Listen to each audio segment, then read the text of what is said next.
अला रसूलिल करीम अम्मा बाद फ़अऊज़ु बिल्लाहि मिनश शैतानिर रजीम बिस्मिल्लाहिर रहमानिर रहीम लइन शकरतुम लअज़ीदन्नकुम सदक़ल्लाहुल अज़ीम अल्लाहुम्मा सल्लि अला सय्यिदिना मुहम्मदिन नबिय्यिल उम्मी व आलिहि व बारिक व सल्लिम अदद कुल्लि मालूमिन लक दाइमन अबदा। अल्लाह तबारक व तआला जी तौफीक सां तव्हां असां सभु हिते हिन रूहानी बाबरकत तक़रीब में शिरकत जी सआदत हासिल करे रहिया आहियूं। दुआ है त अल्लाह ताला इन बाबरकत मजलिस खां कुछ हासिल करण जी तौफीक अता फरमाए। जो अचण जो मक़सद आहे त हिन दुआ में शरीक थियूं, पंहिंजे रुठल रब खे परचायूं ऐं पंहिंजी ज़िंदगी जो फ़िक्र कयूं। अल्लाह ताला जो इहो एहसान आहे जो पंहिंजे मुक़र्रब बाने जे सदक़े पूरे ख़ानदान ते मेहरबानी फरमाई थें, जो कुरान मजीद जी ख़िदमत इशाअत जी तौफ़ीक बख़्शी थें। सवाइ उन्हीं जे तौफ़ीक ऐं फ़ज़ल जे इंसान जो ज़ाती कोई कमाल कोन्हे। अवां सभु अहले इल्म उलमाए किराम अक्सरियत सां आहियो। अंबिया अलैहिमुस्सलाम में भी अल्लाह ताला पंहिंजी बेनियाज़ी ॾेखारी आहे।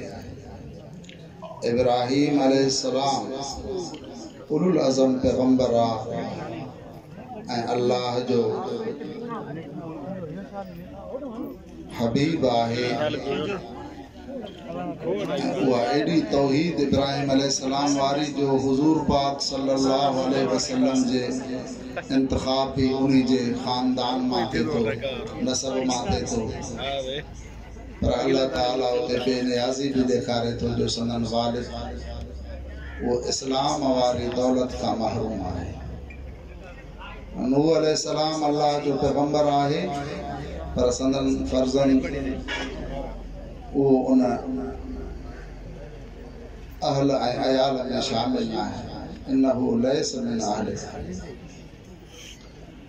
ऐं हिक पासे ॾिसो त फ़िरऔन वक़्त जो जाबिर ऐं ज़ालिम, पर उन्हीं जी अहलिया घरवारी ईमान आणण जे करे उन जे लाइ छा मुक़द्दर ऐं नसीब आहिनि।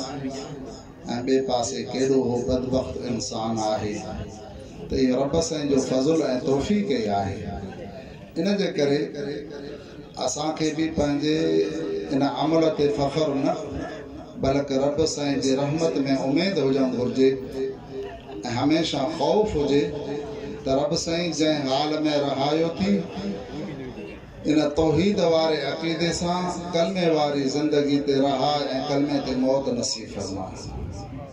असुल शइ इहा आहे ऐं अल्लाह ताला जो असां शुक्र कयूं था ऐं उन्हीं में गॾोगॾु न सिर्फ़ असांजे ख़ानदान बल्कि पूरी जमात जो दुआउनि जो असर आहे। ऐं असां त बार बार इहो जमात खे अर्ज़ बि कंदा आहियूं त ज़रूरी कोन्हे त अल्लाह ताला सिर्फ़ उलमा ऐं नेकनि जूं दुआऊं क़बूल करे, बल्कि रब साईं जो त मामलो ई और आहे जो गुनाहगार खे अञा वधीक ॿुधंदो आहे ऐं गुनाहगार जी दुआ खे जल्दी क़बूल कंदो आहे। पंहिंजनि जे सुवाल ते त रब साईं खे अञा अमल हूंदो आहे जो बार बार मूंखां सुवाल करे, बार बार मूंखां हाजतूं ऐं दुआऊं घुरनि। पर उन जॻह ते जॾहिं को कमज़ोर इंसान ऐं गुनाहगार इंसान, आजिज़ इंसान जॾहिं रब साईं खे हेकड़ाई सां, तौहीद सां ऐं पंहिंजे आजिज़ी ऐं इंकिसारी सां सॾींदो आहे त अल्लाह ताला जल्दी दुआ क़बूल कंदो आहे। त अल्लाह ताला जो असां शुक्र कयूं था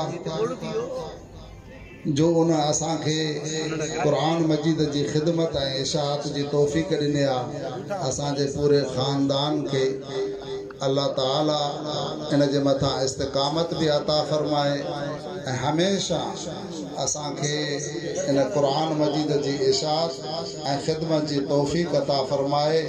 असांखे, असांजे औलाद खे, असांजे ख़ानदान खे ऐं असांखे जमात जे दुआनि में शामिल फरमाए।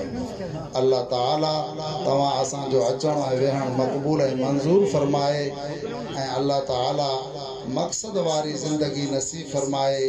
जंहिं मक़सद जे लाइ असांखे पैदा कयो अथई उन मक़सद में वठी हलण में जीअं असां कामयाब थियूं ऐं जेको आहे अल्लाह जी मारिफत ऐं नबी पाक सल्लल्लाहु अलैहि वसल्लम जी मोहब्बत ऐं इताअत हमेशा नसीब फरमाए ऐं इन ई सलामती सां ख़ात्मो बिल ख़ैर फरमाए।